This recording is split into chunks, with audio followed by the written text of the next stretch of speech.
Yeah, so Chris is going to start us off as the first of a number of sort of GSWA, UWA, and curtain talks this afternoon. So I'll just hand straight over to you, Chris. Stand here. Okay.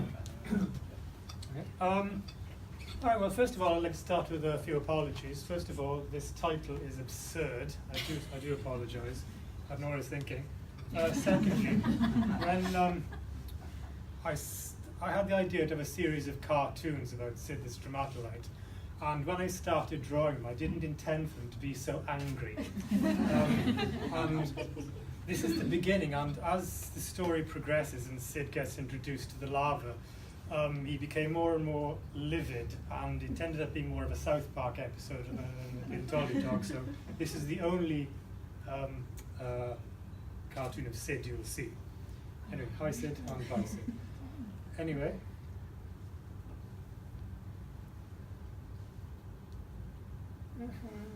It is this button, isn't it?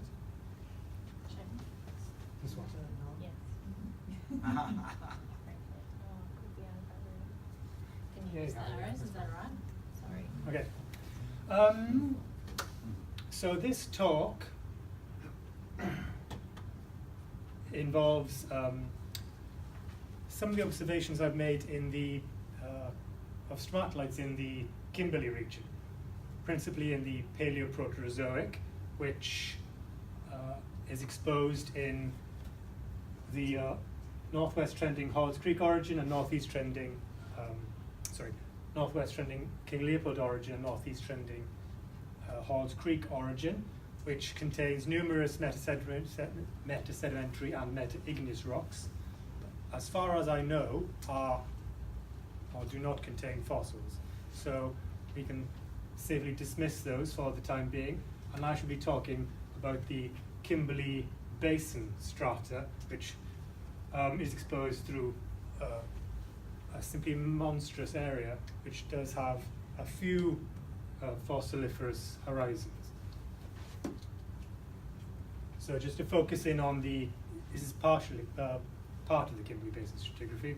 You've got the Spiwa group and then the Kimberley group.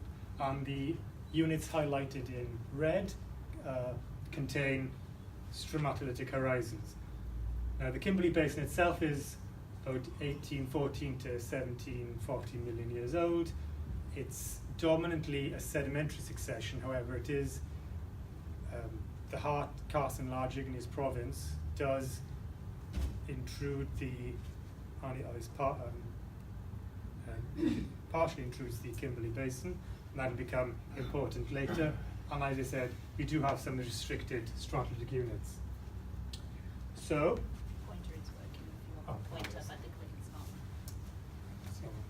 not. anyway, the Carson Volcanics contains stromatolitic units. As the name suggests, it's mainly a volcanic unit with some lovely textures. And this is a sandstone raft amongst the basalt. This is the basalt makes up the lower half of this photograph. It's overlain by the Wharton sandstone here, and the basalts themselves contain some of these marvelous columnar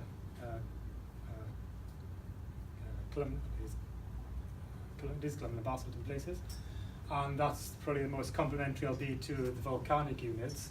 But in some cases, when you do preserve sedimentary units, you get things like feldspathic sandstones, feldspathic siltstones, some micaceous siltstones, and they do contain a wide variety of textures, particularly these rather sexy desiccation cracks and symmetrical ripples, and various other soft sediment deformation textures, which all suggest that when they are preserved, these sedimentary units are intertidal to possibly in supertidal.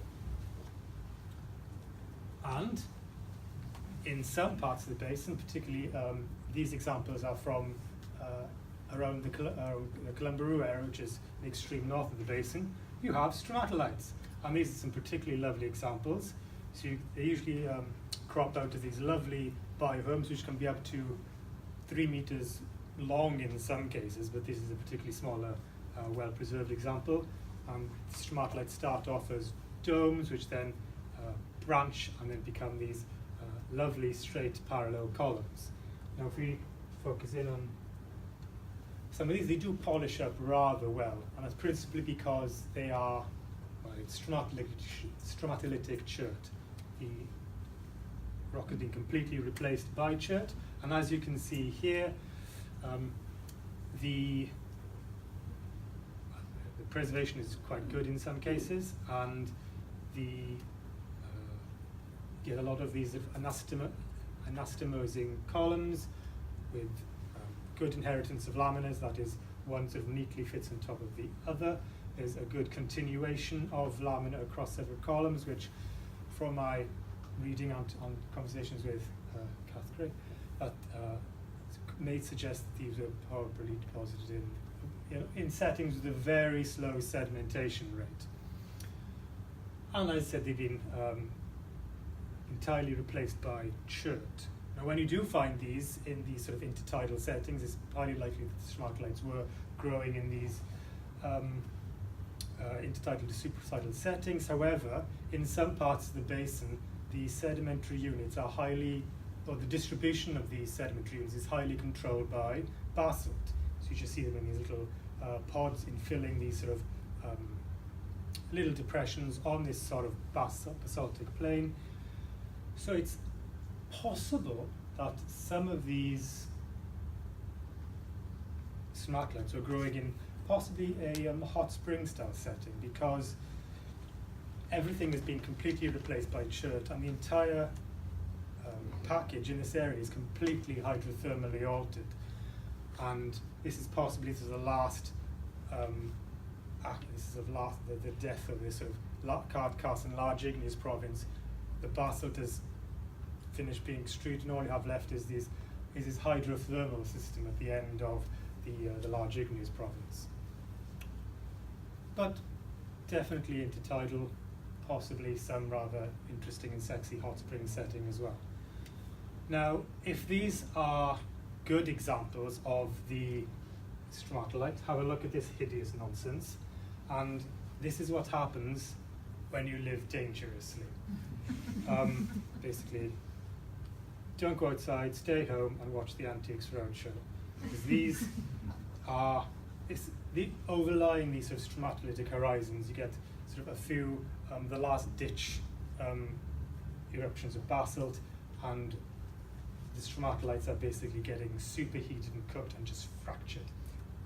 And not a very pleasant. So the cartoons for Sid in this sort of photograph were not terribly pleasant. He was a very unhappy boy at this stage. So anyway, Sid's dead. There also are stromatolites in the LG siltstone, which is just above the Carson Volcanics, very similar in form to the stromatolites in the Carson Volcanics, but slightly different. So they're a bit thinner, they're a bit more widely spaced, and the bridges between the columns are thinner, so this is probably a different form of stromatolite. Anyway, just to briefly mention, some workers have found some stromatolitic horizons in the Montgomery Reef area, in the far west Kimberley. And you see these lovely domical and cone, sort of conophyton forms, and it is postulated there from the part between the LG siltstone and Pentecost sandstone, the Kimberley Basin succession. However, in the rest of the basin, you don't see these forms at all, which leads to the question, are these part of the Kimberley group, or is it something younger, possibly Neoproterozoic? However, just to quickly, during my mapping, this is sort of the interface where they should appear, and this is from this area here in the far east of the basin. Now, I did find on my travels these things. Now, the preservation is hideous. However, they are concentric forms, concentrically laminated forms, domical to conical, and they bear a superficial resemblance to conophyton groups, and they are off at a similar stratigraphic position to where the ones that were found in the West Kimberley. And they're in carbonate. Badly weathered carbonate, but it is carbonate.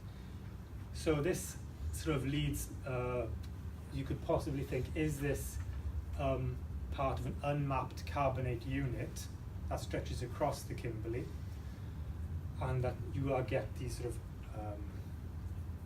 discontinuous distribution of these stromatolitic horizons. Now, because the preservation is not terribly good, you can't really say for sure, but I'm certainly thinking it loudly. So, to sum up, there are some stromatolitic horizons within the class of volcanics. Conversations with Kath Gray suggest that they are part of they're a new form, different to the ones that have been recognised in the LG siltstone, and there's you could possibly use these, or possibly use stromatolites in the Kimberley Basin to correlate from possibly map a previously unrecognised carbonate member across the basin. And yeah. So I should have an acknowledgement slide for the pretty picture, but sorry, this disappeared. Terribly sorry. So I'd like to thank Kath Gray, Heidi Allen, and the Balangara people on whose country these stromatolites were found. Instead of a pretty picture, you can look at me.